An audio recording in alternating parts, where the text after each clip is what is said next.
welcome back to the deep dive. If you spent any time at all around firearms training, you've heard a certain phrase. It's short, it's punchy. You own every round. Exactly. You own every round. Yeah. You hear it from an instructor on a flat range, right? It's meant to be about accuracy. But today, we're going to ruin that slogan for you. Oh, completely ruin it. Because when you actually peel back the layers, when you look at the physics and the mountain of case law waiting on the other side, that phrase isn't catchy. It's terrifying. It really is. We think of it as a mindset thing, like stay focused, don't miss. Right. But we're looking at a briefing today from Valotech. It's dated February 11th, 2026.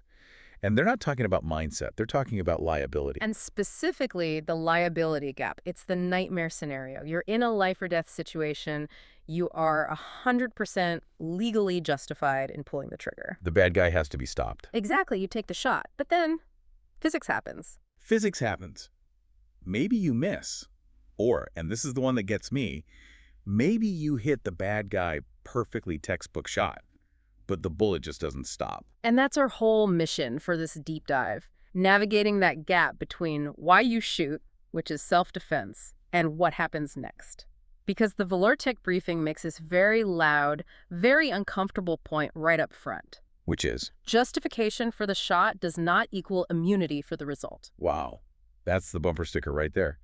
You can be right about the fight, but totally wrong about the physics. And the legal system, well, it doesn't grade on a curve just because your heart was pounding out of your chest. No, it doesn't. And to get this, the briefing mashes up two fields that, they don't usually talk to each other. Florida legal statutes and forensic pathology. Right. It's a weird mix. But in a shooting, they collide. If you only look at the law, you think, I have a right to defend myself. And you only look at the forensics, you're thinking velocity, mass, tissue density. Precisely. You have to layer them to really get the risk you're taking when you press that trigger. So let's start with that core concept, ownership. Okay.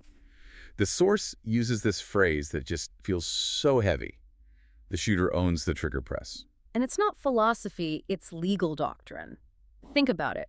When you press that trigger, you are launching a projectile that you have zero control over the second it leaves the muzzle. Right. Legally, that's called creating a foreseeable risk to everyone and everything downrange. And let's be clear about downrange, because on a shooting range, that's a big dirt hill. Exactly. In the real world, downrange is your neighbor's living room wall. It's the minivan behind the attacker. This is where I think people get confused. They think, look, if I'm attacked, I'm the victim, the law is on my side. Right. If I accidentally hit someone else while I'm saving my own life, surely the law gets that. You'd hope so, but that's just not how it works. The briefing explains that these situations get assessed on two parallel tracks. And this is so key. They are totally independent. Okay, so the two tracks are criminal law and civil law. Yep. Let's break that down. Criminal is the state versus you. The DA, the police.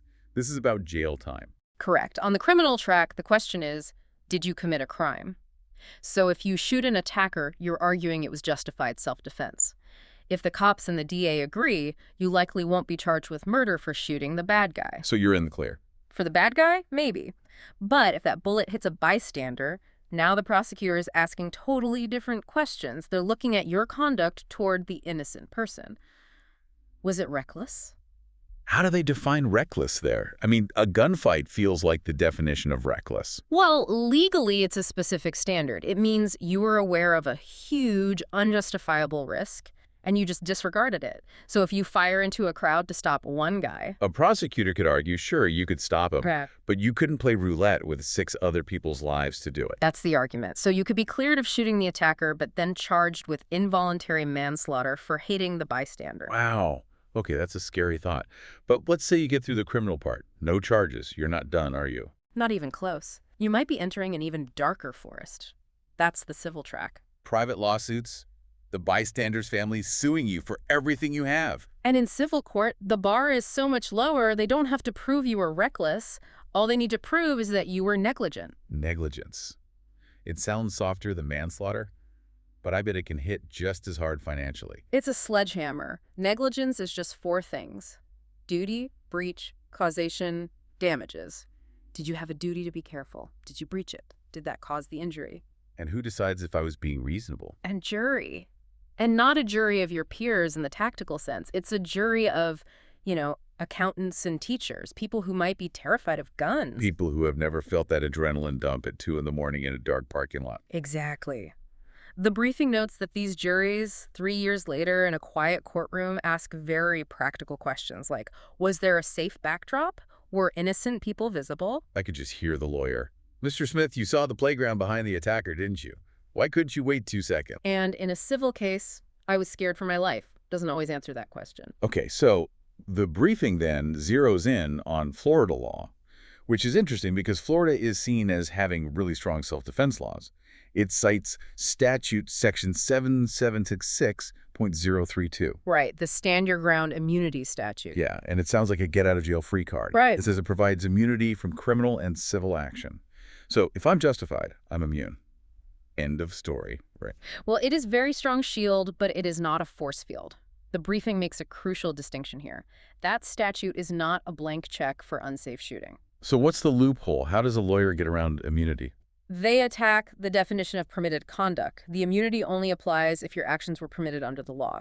If you hurt a third party because you were being negligent. The argument is that the negligence part wasn't permitted self-defense. You got it. They slice it really thin. They'll say, you were allowed to shoot at the threat, but you weren't allowed to endanger the grandma standing behind him. The briefing calls it. It says it's not a bullet immunity policy. That's a great phrase. Which brings us to the physics part, the oops factors. Yeah. The briefing breaks it down into 2 ways you hit the wrong person. The first is obvious. You miss. And a miss in court is a total disaster. Why is it so bad? I mean, everybody misses under stress. Police miss most of the time in real gunfights. They do, but from a legal standpoint, a miss looks like uncontrolled risk creation. If you hit the bad guy, at least you can argue you were effective. If you miss him completely and hit a bystander, it just looks like you were spraying bullets without any regard for the backdrop. It undermines your whole competence argument. It really does. But the second type of failure, this is the one that's really shocking, over-penetration. The through and through. This is where you do everything right. Perfect aim, good shot placement, you hit the target. And the bullet just keeps on going. The source calls it a second independent harm pathway, which is a very sterile way of saying the bullet exits the bad guy and becomes a deadly threat all over again. And it's still moving fast enough to be lethal. We're not talking about it just falling out of a shirt. It depends on a lot of things, you know. Did it hit bone? Did the bullet expand like it was supposed to? And certain types of ammo are worse. Yeah. Right, like Full Metal Jacket. Oh, yeah. F&J is designed to penetrate. It's not designed to mushroom and stop inside a target. It's very good at making 2 holes. Okay, so this is the big question then. What are the actual odds of this happening? I think most of us assume the bullet stays in. This is where the briefing gets really fascinating and honestly a bit confusing. It looks at 3 different data sets, and the results are, well, they're contradictory. How so?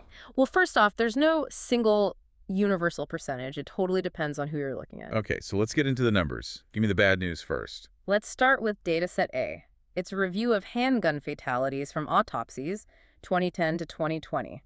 They looked at 151 entrance wounds. 151 hits. Got it. Out of those 151, 98 were complete, meaning an entrance and an exit. Wait. 98 out of 151, that's almost 2/3? It's about 64.9%.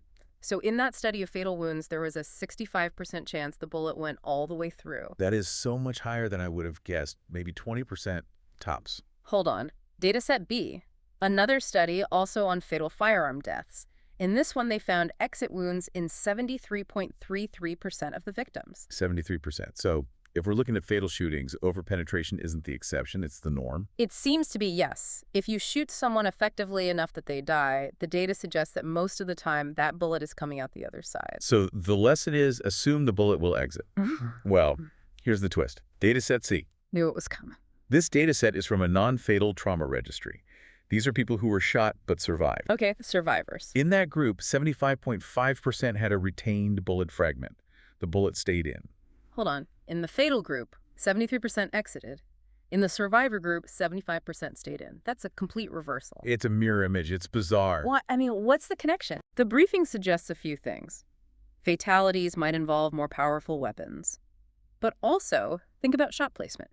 If a bullet hits a huge bone like the pelvis or the spine, it's more likely to start. Right. And that might be a survivable wound if you get to a hospital quickly. Whereas a shot that zips through soft tissue like the lungs might not hit anything solid to stop it. But it causes a faster bleed out, which is why it's fatal. That's the theory.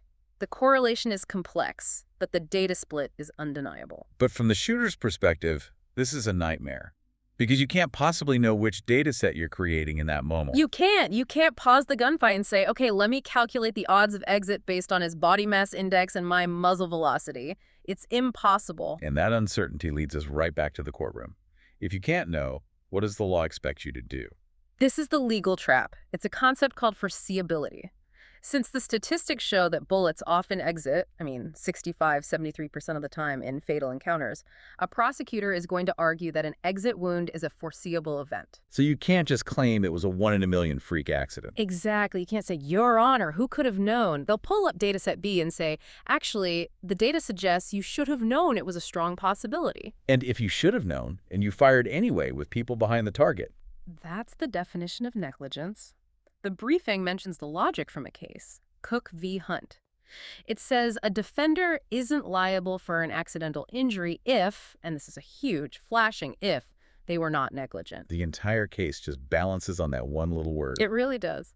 A court looks at the totality of the circumstances, and the takeaway from the source is, because you can't assume the bullet will stop, you must assume it might not. Firing without a safe backdrop is, by its nature, negligent.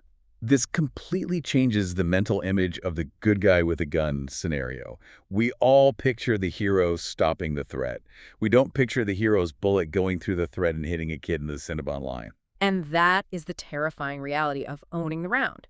You own it when it leaves the gun, you own it when it hits the target, and you own it when it exits the target and keeps going. It's both empowering and paralyzing. Yeah. It almost suggests that sometimes the right choice is to not shoot. That is the hardest lesson of all, restraint. Mm-hmm. Self-defense justifies the decision to use force, but it does not repeal the laws of physics. It doesn't erase your duty of care to everyone else around you.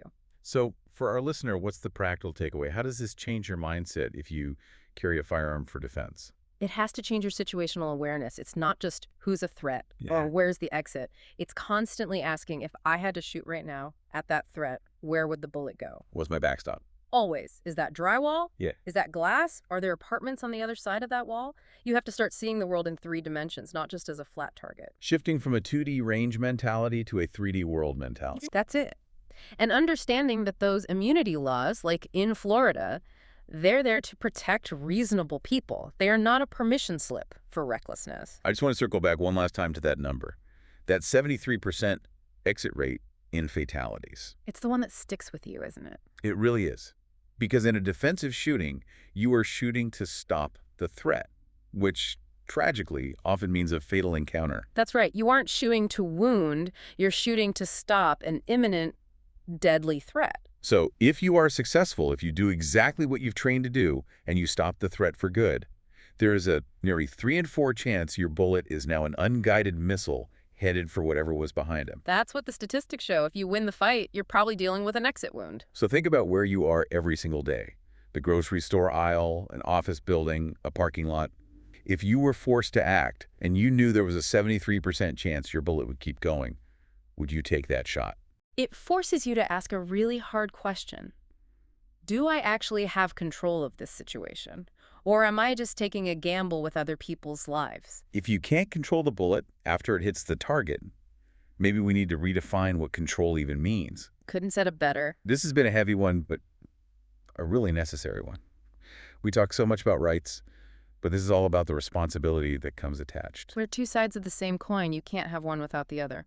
Well, thanks for diving deep with us today. Check your backstops, know the law, and just remember, you own every single round from the muzzle all the way to its final resting place. We'll see you on the next one.